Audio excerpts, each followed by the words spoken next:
I love Corina. Tell the world I do. Well, Ray Peterson is in the studio with me this morning here on the Hey Earl Show. Ray, good morning to you. Well, good morning, young man. Singing along with yourself, huh? Trying to. I got that little sinus thing going this morning that hit me yesterday, and I think everybody offered me a lot of great advice. This is one of the worst places here. It kind of hits you in this little valley area here, and it sure does. I made it up to the top of the mountain yesterday on Outlook, and went over to a TV station up there next to Covenant, and had a great time up there, and ran up there with Earl Coleman, and who brought me in to sing for him at the Carpenter's Cowboy Church on Sunday, and give testimony of the Lord. And then yesterday we had the Covenant transport people in and packed it in over there, and I did all my rock and roll songs. Yeah. So we had a great time, and we were just talking about Judge. He made it over last night, and Judge Russell Bean. Yeah. And he called me yesterday afternoon, and he wanted to know where you were going to be.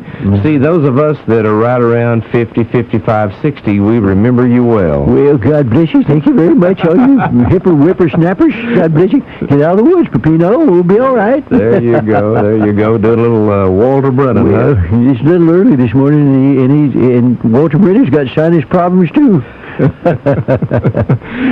Well, the recording "Tell Laura I Love Her" is available in the music shops. Yes, in fact, is. I found it yesterday out at Camelot Music. Oh, excellent. And this has got all your songs that we were talking about on the program It's got all yesterday. my gold records on it, and there's a few other than the songs that sold 400,000 or 500,000. But RCA just sent me some money the other day, and I talked to the vice president, and he says, "Do you realize, Ray, that every year Tell Laura I Love Her album and Tell Laura I Love Her sells between 2 and 3 million records worldwide?" And I was amazed, but I said, well, I told him, I said, well, I know that I still get a pretty nice royalty check every year, twice a year, and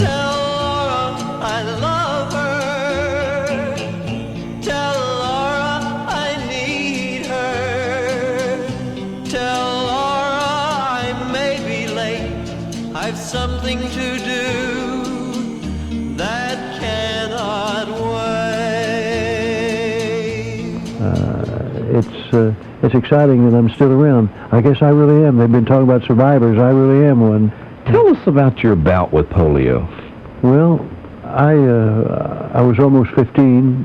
I was in high school. I was very sports-minded. I ran the mile run in 4 minutes and 23 seconds, set a record in the state of Texas, and I high jumped 6'4" and 3/4, and I was a freshman in high school, of course, and 6 of us in the school got polio the same week, and 3 lived and 3 died. 3 contracted and went on to become bulbar, but through God's grace and mercy, kept me around, and I realized the gift that I had of singing. I didn't want to do singing. I thought it was for sissies as a young man, and so I didn't do much singing around, but then I started rethinking things out after that, and I ended up doing a lot of contests around San Antonio, Texas, where I was brought up. I was born up in Denton by Dallas and Fort Worth, up above Dallas and Fort Worth, and I made it out to California because one of the contests I had some of the people who worked for Bob Hope wanted me to come out and do the polio telethon with Bob. Used to do it every year, right? And the Salk vaccine came out when I went out, and so I never got to do the telethon. I met Mr. Hope on several occasions. In fact, I played a lot of golf. I was told I could never walk again. I kind of told the people where to go, and I was going to walk again, and my doctors had told me that I would never walk without braces and crutches, so I took up golf, and I walk with a sand wedge and a pitching wedge, or a pitching wedge and a putter, or whatever. I carried a small canvas bag of clubs and started walking with my full leg and my half leg brace. I finally got rid of those and became a 6 handicap golfer, which is pretty good golf. Yeah, and I have enjoyed the fellowship of golf. It brought me off of braces and crutches and strengthened me a whole lot. This last couple of years, that polio syndrome where your muscles kind of wear out a little bit, and it's kind of hit me, and it took me about 20 minutes to walk up your steps over here, coming upstairs, but you're on top of the hill here, and outlook and everything. And but I heard from you from 2 or 3 people, and was hoping that you would come in and see, but you've kind of gone through it lately too, and we talked, of course, yesterday. Yeah. Well, when you have to get up in the morning even before the chickens, you don't have a whole lot of nightlife. But not a whole lot. I wanted you to come in this morning. I really found our conversation so interesting, and I talked to a lot of people yesterday and said, you need to get Ray in there and ask him, get some stories out of him, because you worked with all of them. Let's see, you told us yesterday you worked with Elvis. Elvis did The Wonder of You as a tribute to you, Ray Peterson, didn't he? That's right. I had never met Elvis, but we talked, half a dozen times or so throughout the years, and we're both big fans of each other. And I guess my best friend was Roy Orbison in the pop culture music. My best rhythm and blues friend was a fellow named Jesse Belvin, and godfather to Jesse's second son. And Guess Who? Guess Who, and my girl was just enough woman for me, and Good Night, My Love, of course, and I took Jesse to RCA, and he was the first black brother that was signed on the West Coast. Harry Belafonte was on the East Coast with RCA, and but he came and played in my session, and I eventually did Good Night, My Love with Teddy Randazzo. There's a name I've not heard in a long time. He's still out kicking. Well, he's one that plays a beautiful piano, and we worked in Hawaii together a couple of years ago, and he's still a wonderful man. He's got a home. He married a Hawaiian lady, and she works over at Disney in Disney World in Orlando. Now, you did American Bandstand several times. 35. I did 35 shows. 35 appearances on American Bandstand. Dick and I became good friends. I did a lot of Dick Clark road tours in my early days. And, America's oldest teenager. Yeah, I tell you what. My hair is extremely silver or white, and but I have a wife that's 16, almost 17 years younger than I, and for the last 24 years, and I'm going to the grocery store, and we've had 4 children, and I would go in and I wasn't coloring my hair, and people were saying, well, you have the most beautiful daughter. I said, well, that's my wife. And with my kids, oh, your grandbabies are so cute, so I decided I was going to dye my hair, so I at least looked like I could have been their father instead of the husband instead of the grandpa. Yeah, sure, that's the reason Walter hangs around with me. But you grew up or sang in the period of what I call fun music. I mean, prior to the British invasion, it was fun music. It wasn't a whole lot of seriousness to it. No. It was just fun. Well, everybody, when I recorded Tell Laura I Love Her, that was Jeff Barry's first song that he ever wrote.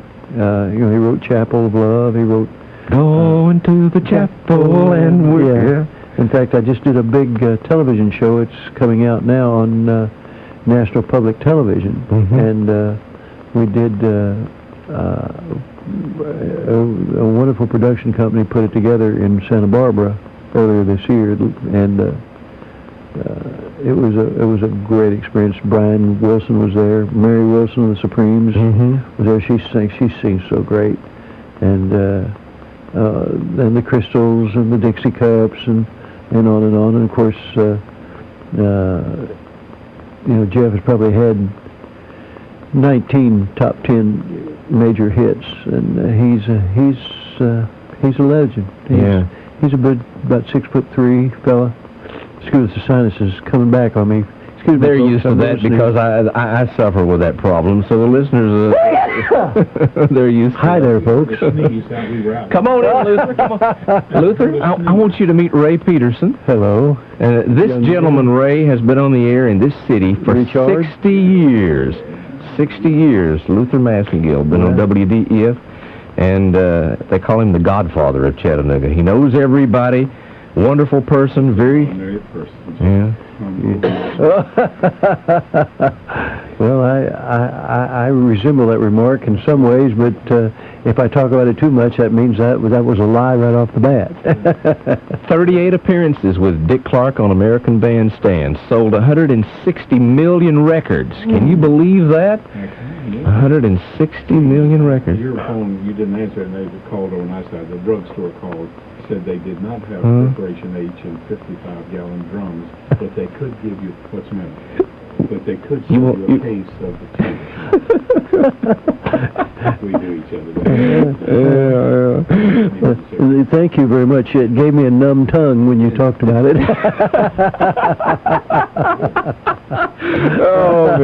Oh, me. Luther's been around here for many, many years. He's a beautiful man. He's an icon. I need to take a short break. Ray Peterson is in the studio with us this morning. You've heard him sing Tell Laura I Love Her, Karina, and one of the prettiest songs I think that we sometimes forget is Missing You. I played that earlier today. Beautiful song. Yeah, I like that one.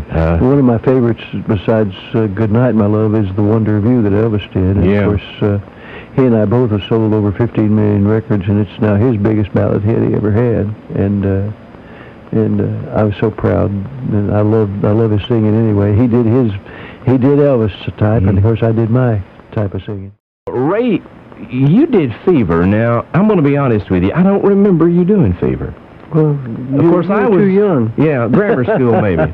Well, that was my first record, and it was promoted on the West Coast. In fact, I came to do the Ed Sullivan show because of Fever, and they had Jane Mansfield, which was my manager's company that he was with, agency for the Stars, and Jane Mansfield and Mickey Haggerty, her husband, were big fans of mine. In fact, they threw a couple parties for me.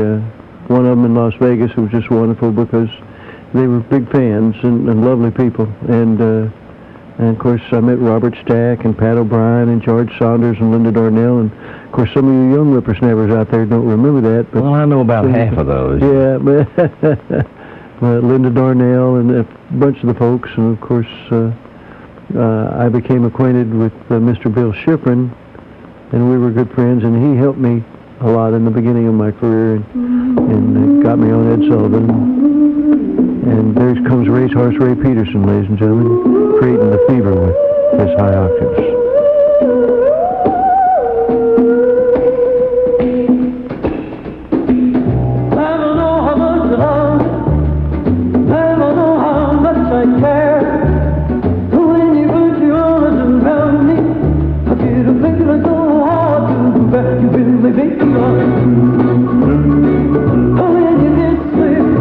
Now, did you record Fever prior to, what was it? Little Willie John, and of course Peggy Lee had a big... well, Peggy Lee called me. There's a story we can tell.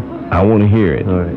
I want to hear it. Okay, you want me to wait and tell you now or tell you later? We'll just fade that down. I want to hear that story. I can play the song anytime, but I can't listen to you tell these stories. Well, Peggy Lee called me on the phone about 6 months after Tell Laura had been #1 in California, all over California for about 6 months. And due to that, I got to go to New York to do the Ed Sullivan show, and did the Today show with Dave Garroway and a few other shows back there. But Peggy called me. She says, Ray, she says, I've been wanting to meet you, and she says, I sure love your music. And she said, I've written some new words to Fever. Mm-hmm. And she says, do you know the writer? I said, of course, yes, I do. And he lived in Brooklyn, New York, and wrote under the names of Davenport and Cooley, but his name was Otis Blackwell. He's the same fellow that wrote a whole lot of Shakin' Going On for Jerry Lee Lewis and many other hit records. And I think his royalty check every year, ASCAP, is about $250,000 for all the songs he's written. But that'll buy a little gas. A couple, gets you around the corner there. I am again. Yeah. Oh no, she's just going for it. But anyway, she got in touch with Otis and put the song out, and it was almost an instant hit for her. Probably one of her biggest. It was 5.5 million record sales at the time. It's probably up there to 10 or 15 million records worldwide right now. But she she was just delightful. And I was appearing at the Dunes Hotel in Las Vegas, and she came into the Riviera and invited me over to her opening show. And of course I came over to see her, and she put a front table for me right up in the front and had spotlights on me, and said if it hadn't been for Ray Peterson, you know, this song has kind of remade my career. Of course, she had 2 or 3 songs after that, and people played her quite a bit. It did quite well for her, but I thought she was a delightful singer, very sexy singer. I don't know anything about her personal life, but I do know that a lot of talent. And she sent me 3 dozen red roses and gave me 3 dozen white roses over at the show that evening, and she was just quite a lady. She was really, she was great. And of course I appeared 6 months a year for about 5 years at the Dunes. I ended up doing a early morning show, breakfast show, as well as the night show. So I had a great time in Las Vegas and singing. And Major Riddle had seen me in Los Angeles singing, and he was from my hometown. He owned the Dunes Hotel, and he just kept bringing me back year after year. And of course, my label was called Dunes Records. And I think I've got an old 45. Yeah, a little green one or a little white one. White label, and that was your label. Sinbad on it, and it was very successful. We did almost $12 million worth of record business the first year in business, and that's unheard of. But, my first record on my label was Corrine Corina. I went to Arizona, and my second record was Pretty Little Angel Eyes with Curtis Lee. Pretty little angel eyes, pretty little angel eyes, pretty little angel, pretty little angel, pretty little, pretty little, pretty little angel.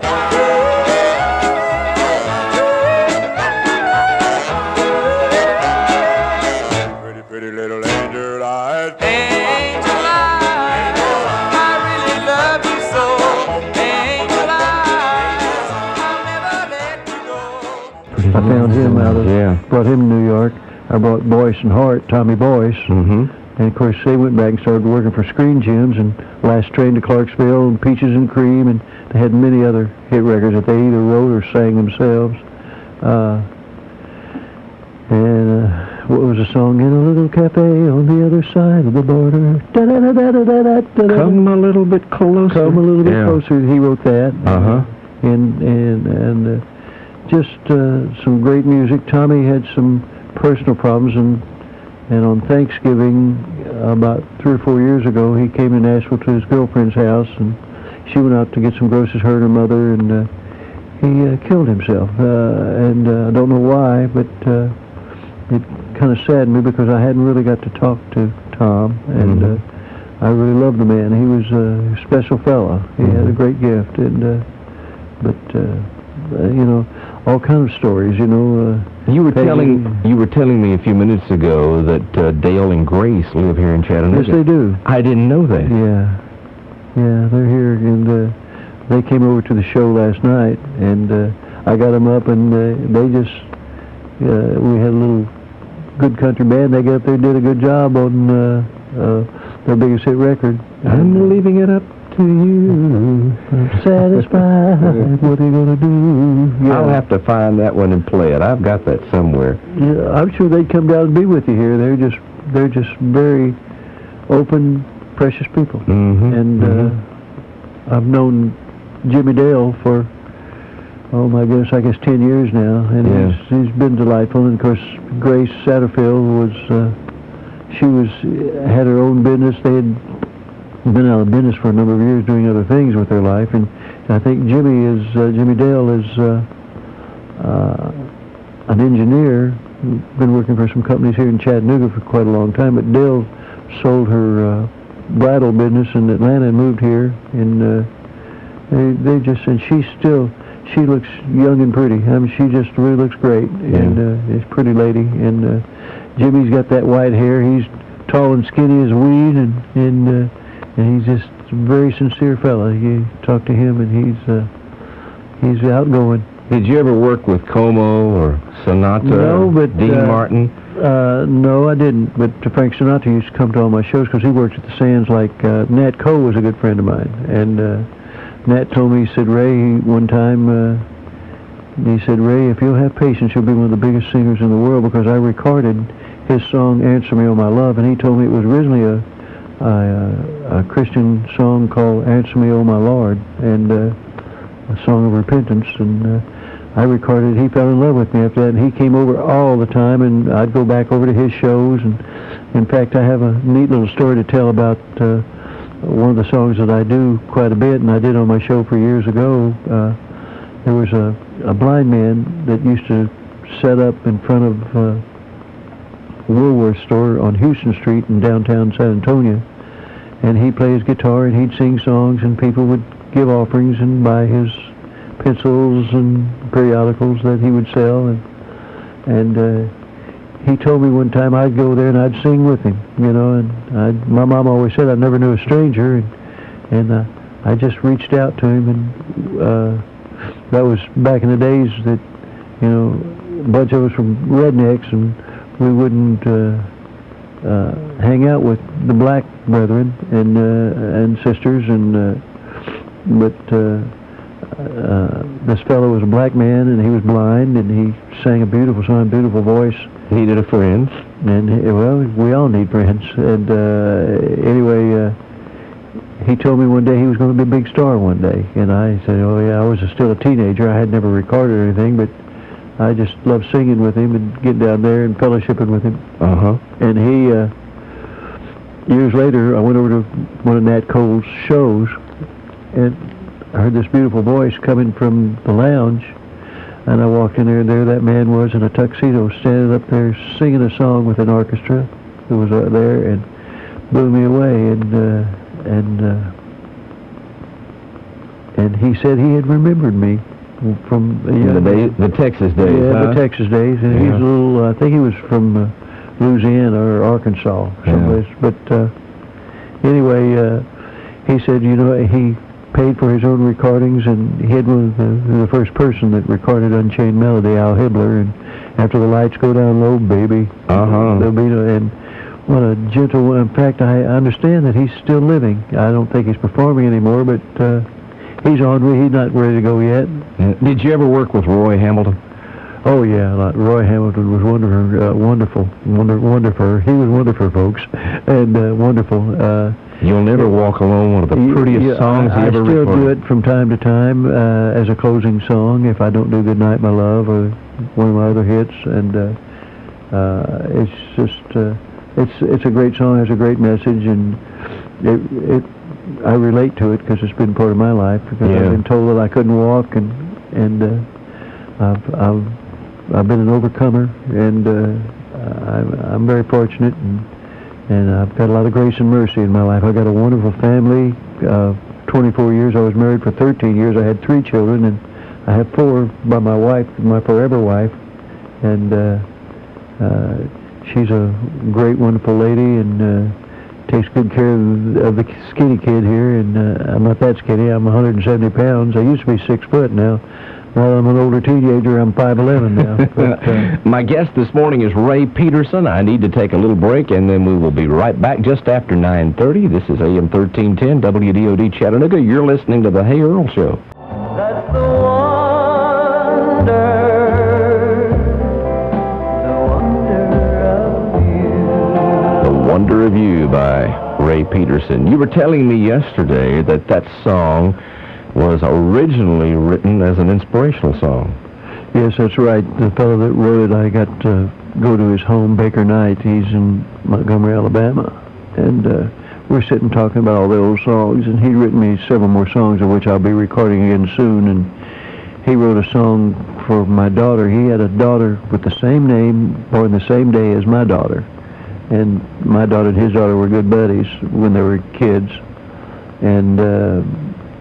And that song's called, I believe, The Best Thing That Ever Happened to Me Is You. And but anyway, Baker told me that he had never told anybody, but the song The Wonder of You was written unto God. He was talking to the Lord in that song, and And I said, well, that's interesting because, you know, I'm a minister now, and I sing that in churches.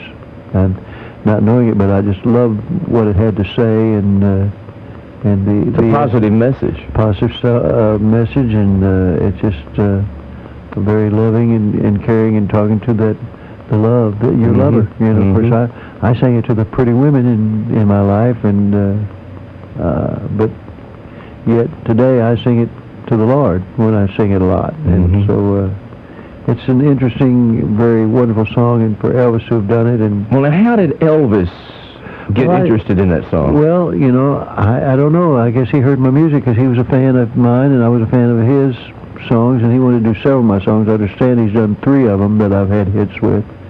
But, of course, The Wonder View, when he recorded it, I went over to have lunch with him after I'd done the Shindig show, and the next day, and he asked me if he could do The Wonder View, if I would mind, and I said, you're Elvis Presley, you don't have to ask me that. He says, yeah, but you're Ray Peterson, and that's the kind of man he was.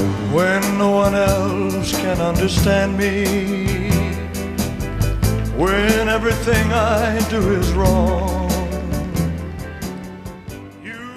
he was just, he was a joy to just about everybody he met, and he came up the hard route too, but you know, he couldn't go anywhere. He'd have to rent a McDonald's or a restaurant or a movie theater just to go anywhere, and he'd have to wear a disguise to go out, and he'd ride his motorcycle wearing a disguise just to be able to have a little freedom to get out amongst people. And so that's a hard way to go. I'm glad I wasn't that big, because I can still go, even though people say that my wife is a beautiful daughter and my children are beautiful grandbabies. Well, you know, I have 6 grandbabies, 7 children, and my second child, who's my son, who's 35 right now, is he and his wife are talking about having children now. So I'm just going on, you know, and hanging in and enjoying my little grandbaby from my daughter from my second marriage. Who in the entertainment world did you get your inspiration from? Is there any particular artist that really inspired you? I think the one that inspired me the most, that was the most genuine, precious person, and looked at me as a person. You know, we always talk about our thoughts towards black people, but black people were hurt people, and when you're a hurt person, you know, sticks and stones may break my bones, but names will never hurt me. Names hurt people, you know. And I believe this country is seeing a unity where we're falling in love with each other again, and having friends, not whatever race or creed or whatever you know. Jesus is Jesus, and God is God, and He's here on this earth, and He's a supreme spiritual being that created all of us, and He had a plan. He's got better bookwork than I'll ever have, and He knew, and I can't fathom who God is other than that He's my Abba Father, and I love the Lord, and I serve Him, and I choose to serve Him, and I minister. I've ministered in over 1,000 churches throughout the United States in the last 10, 12 years, and I started off with a 42-foot motorhome and ended up with 4 more children in it, and I had to set roots because they needed to go to school and have some foundation other than just vagabonds traveling around the United States and Canada and Mexico. Back to the singer, though, I want to know who your inspiration is. You started to tell me.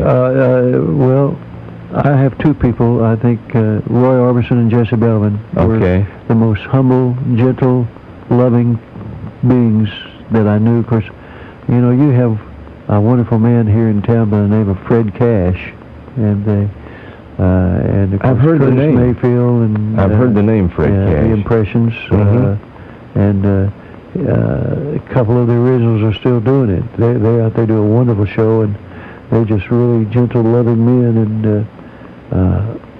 But Jesse Belvin, a black brother, I became godfather when not knowing what a godfather was, but I have talked with the sons off and on throughout the years. But his first son was Jesse Jr., and then we had Jonathan, and then he met with a terrible tragedy, a head-on collision. Somebody had split his tires, and he was in Arkansas doing I'll tell you, another really neat fellow was Jackie Wilson. And Lonely Teardrop. oh man, that guy could. He get on the stage, he would just blow you out. I says, please don't put me after him, you know, on the stage. But I did a lot of shows with him. I did a lot of shows with Roy Hamilton. I worked in Baltimore and Washington in the black theaters there, and a lot. And of course, I worked the Howard and the Royal in New York. I worked the Apollo a lot of times, and I worked the. I can't remember all the names of the place I worked. Not the Broadway. What was the name of it there? We did major shows with Murray the K. Kaufman and Cousin Brucey and Casey Kasem? Well, Casey's the one who let everybody know that Tell Laura I Love Her was the first 50-60 song that became #1 in China. And I told you yesterday that distributor I called the first one, he was an oldie fella because he spoke in the language that I heard, but I talked to many young people that speak better English than I do. Yeah. Was it hard to get a song played back in the late 50s when you were just starting out? Hard to get a song played on the radio? Well, you know what I did? I went to the big record shop there, and we'd go out and work, and I'd go in and send a wrath of people in to buy my songs and go to different record stores and get it started by... You're a kid. Yeah, that's how and I had no problem getting on the air out there. Yeah. And then all of a sudden, Fever just broke wide open, and it was just a wonderful experience. And because Doom's label, I mean, that's not RCA or Decca or Columbia. That came 5 years later. I had... there were about, what, 6 or 7 labels back in those days, and if you were not on one of those Liberty, labels... Decca, King, Capitol, King was doing a lot of soul. Well, that's Little Willie John. I got the great pleasure of working with Willie. He was a little fiery guy, and I got to do some great stuff with Willie. And I got to sing at the Pi-4 Ballroom. That's where I heard Big Mama Thornton, who did Hound Dog before Elvis Presley. And she drove in on the stage in a motorcycle and leathers and got off and started singing Hound Dog. And you paid attention. That girl was a big woman. I mean, she was well over 6 foot, and she was well over 120 pounds. That's her. And you just the way that great big voice she had, just you listen to. You ain't nothing but a hound dog, been snooping on the door. You ain't nothing but a hound dog, been snooping on the door. You can wag your... We got a lady on the line, I believe. Good morning, caller. You're on the air with Ray Peterson. Good morning, Earl. Good morning, Ray. Good morning, dear. Earl, I really appreciate your answering the phone and giving me the opportunity maybe to ask Mr. Peterson. I might send him a birthday card. Well, you just ask him. You just ask him whatever you want to ask him. Oh, thank you, Earl. You're sweet. When's your birthday, Ray? April the 23rd. When? April the 23rd. April the 23rd. And if you'll give me your address, I might send you a birthday card. Give me my what? Your address where I can send you a birthday. Mailing address. Okay, 200 in Smyrna, Tennessee. And the 37167. What's the zip code? 37167. 167. That's my home. Okay, and one more question, then I'll let you go. Why, certainly. Everybody's wanting to hear you on the radio, but how about Peggy Lee? A few years ago, I read an article where she was in a wheelchair and wanted people to pray for her. Is she still living, or does she? She's still alive. I had heard from one of her nieces, and she is ailing, but last time I heard she was starting to get better, and she's an old trooper. She's still hanging around with us. Oh, I'll tell you, I sold many a record by her when I sold records in Savannah, Georgia. Yeah. Yeah.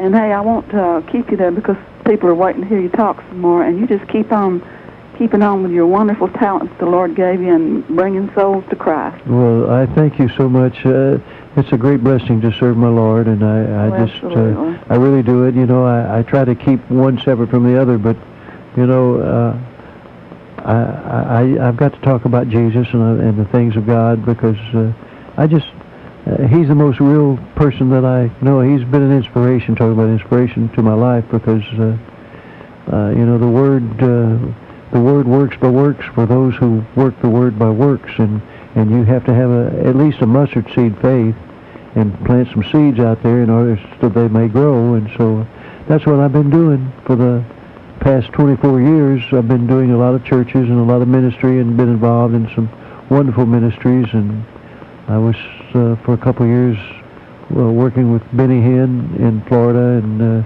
came from the church that he married Pastor Roy Hawthorne's daughter. And my wife is a worship dance leader, and she's a choreographer. She was off Broadway, and she's a beautiful lady and a wonderful lady. And as I said, for the last 24, well, actually, she went to work for me as my singer in my band, and we fell in love. And after a year, we had a wonderful big wedding in Nashville, Tennessee. And she was a sweet little Catholic girl, and then she started slipping in and got the Holy Spirit in her life. And I grew up in the Church of Christ, like Pat Boone and I talked with Pat when he first became born again, and everybody in the Church of Christ kind of shot Pat down, but he's a wonderful man. And you know over here at Bethel that I came and did one of his golf tournaments one year, and I remember that. Yes. I mean, it's hard to say who's an inspiration, because there's a lot of people in my life that have reached out and that have been inspirations to my life. I guess I could add Pat too. We love Pat Boone here in Chattanooga. Yeah, oh yeah, he's great. Well, I have a great love affair with Chattanooga. I think Chattanooga is the jewel of all of Tennessee. And I love it too. It's my hometown too. But well, hey, I won't monopolize you because people are waiting to hear you talk some more. Well, you're precious, and thank you for calling in. Bye-bye. Keep on keeping on. Bye-bye. Thank you, Earl. Our guest this morning is Ray Peterson. You're listening to the Hey Earl Show. WDOD. Okay, ma'am, what was your question now? Where you bought Ray Peterson's record? Okay, the Ray Peterson Tell Laura I Love Her, a Golden Classics edition. We found this out at Camelot Music there on the lower level at Hamilton Place Mall. Okay. And let's see, I believe the lady's name, Rebecca out there, but any of the staff out there, they know, because after I talked to Ray yesterday, I called up and asked him, if we could get a copy of this, because I had in the back of my mind intentions, of asking him to come down this morning, and I wanted to be able to play some of these songs. Okay. Plus, I wanted it for my collection, too, because I've got individual songs by Ray Peterson on other projects, but I don't have this entire project, or didn't until yesterday. Yeah. Well, I wanted to get one. You're quite welcome. Thank you very much. Bye-bye. Good morning, caller. You're on the air with Ray Peterson. Hi, Ray Peterson. Hi, darling. Who's this? I really enjoyed seeing you on Nashville Now. You remember when they did that Nashville Now, where they had the old cars, and you all came, all the different singers from when Tell Laura I Love Her was shown on there? Sure. And you stood by a red car and sang, and I taped that. That was with Ralph Emery. Yes, it was. And I taped it, and I've watched it many times since then. I was just thinking about it the other day. I had no idea you were going to be in town. Well, we had Sha Na Na on the show, and if you remember, I sang Tell Laura I Love Her, and then I fell backwards, and they carried me off like I was dead. And that was fun. We had a good time. And Ralph Emery has been such a great friend and person in radio business, and he's been a Ray Peterson fan, and it allowed me to do shows anytime that I asked him to come on his morning show over there. Well, I never had seen you until that night that I saw you on Nashville Now. Yes, ma'am. And I just think you're beautiful. Oh, you're so precious. Well, I love singing to you, and I'm coming out with a book of my life. I'm hoping that it'll be ready by early next year.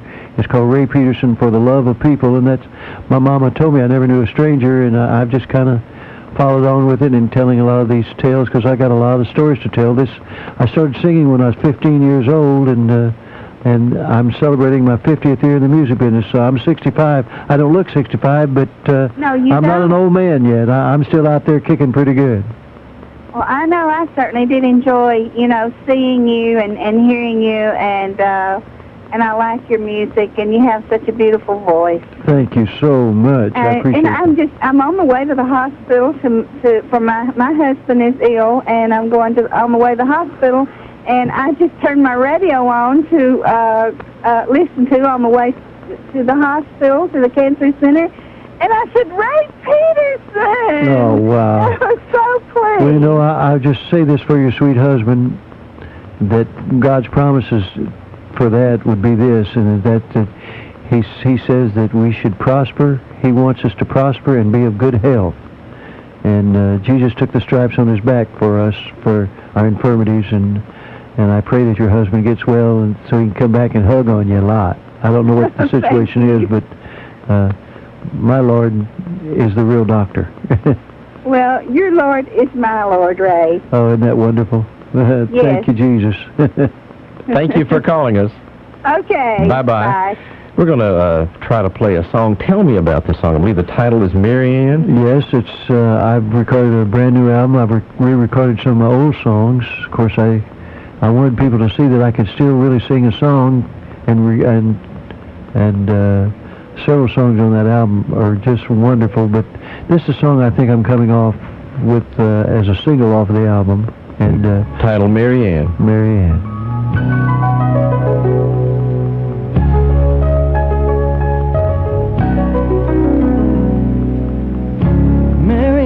How have you been? I haven't seen you in a long time. Tried to call you once at home. I guess I must have dialed the wrong line. Well, I've been talking only small talk to help me hide away what I'd really like to say. Marianne, where have you been? Are you really happy with your new love? And will we ever love again? Could I be the only one you ever think of? 'Cause all my thoughts of love and all thoughts of Marianne.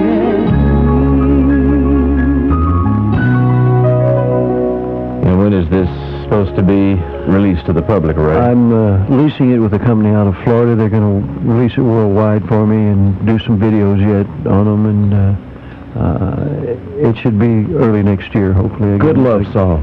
Good love song. Yeah, it's a beautiful song. And the name Marianne. Marianne, it's not all day, all night Marianne. It's a new Marianne. Yeah. It's the new Marianne of the 2000. Do you do a lot of writing yourself? I used to write. I don't have that desire to do that. I just want to perform and sing the songs and love on people. And I just want to meet people and hug their necks and shake their hands and be a friend of music to them. Yeah. Let them know that we're not all big stars, or we're just regular people like they are, and we got to put on our britches every day and make sure we got clean underwear, my mama said. You never know where you might end up.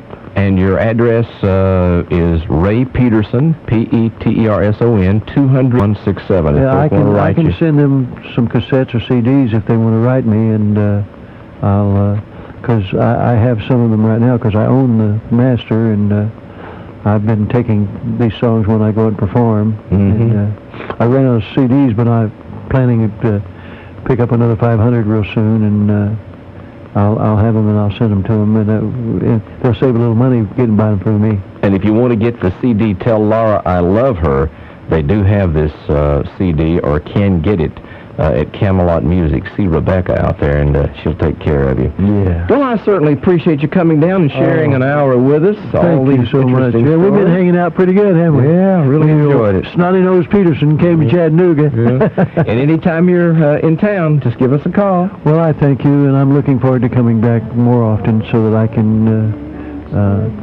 love on a bunch more folks. And I still say this is one of your prettiest songs right here. Thanks, Ray. Thank you, brother. Kissing you, that's